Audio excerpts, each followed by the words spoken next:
Hello everyone, welcome to Sanmarga classes. ವರ್ಗಗಳು ಮತ್ತು ವರ್ಗಮೂಲಗಳು ಈ ಅಧ್ಯಾಯದ 7ನೇ ಪ್ರಶ್ನೆಯನ್ನ ಗಮನಿಸಿ. ಮೊದಲ 8 ಬೆಸ ಸ್ವಾಭಾವಿಕ ಸಂಖ್ಯೆಗಳ ಮೊತ್ತ. ಆಯ್ಕೆ A 16, B 64, C 36, D 8. So ಇಲ್ಲಿ ಮೊದಲ 8 ಸ್ವಾಭಾವಿಕ ಸಂಖ್ಯೆಗಳ ಮೊತ್ತವನ್ನ ಕಂಡುಹಿಡಿಬೇಕು. ಸೊ ಇಲ್ಲಿ ಮೊದಲ n ಬೆಸ ಸಂಖ್ಯೆಗಳ ಮೊತ್ತವನ್ನ ಕಂಡುಹಿಡಿಯಲಿಕ್ಕೆ ನಾವು ಸೂತ್ರವನ್ನ ಏನ್ ಬಳಸ್ತೇವೆ? N square. ಸೊ ಇಲ್ಲಿ ಮೊದಲ 8 means n is equal to 8 ಬೆಸ ಸಂಖ್ಯೆಗಳ ಬಗ್ಗೆ ಕೇಳಿದ್ದಾರೆ ಅಲ್ವಾ? ಹಾಗಾದ್ರೆ ಅವುಗಳು ಯಾವ್ದಾಯ್ತು?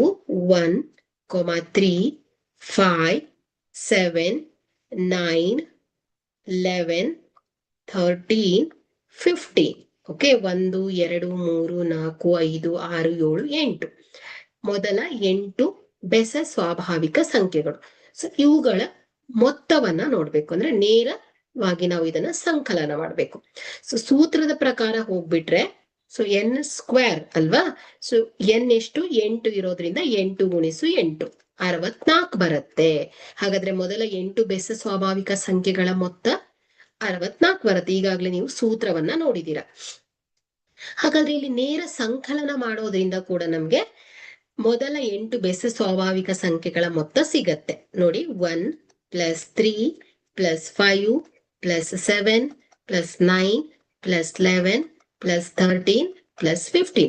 ಸೊ ಇವುಗಳನ್ನೆಲ್ಲ ಕೂಡಿದ್ರೆ ನಮಗೆ 64 ಸಿಗತ್ತೆ. ಓಕೆ, ಸೊ ಇದೇನಾಯ್ತು ಹೇಳಿ? ಮೊದಲ 8 ಬೆಸ ಸ್ವಾಭಾವಿಕ ಸಂಖ್ಯೆಗಳ ಮೊತ್ತ.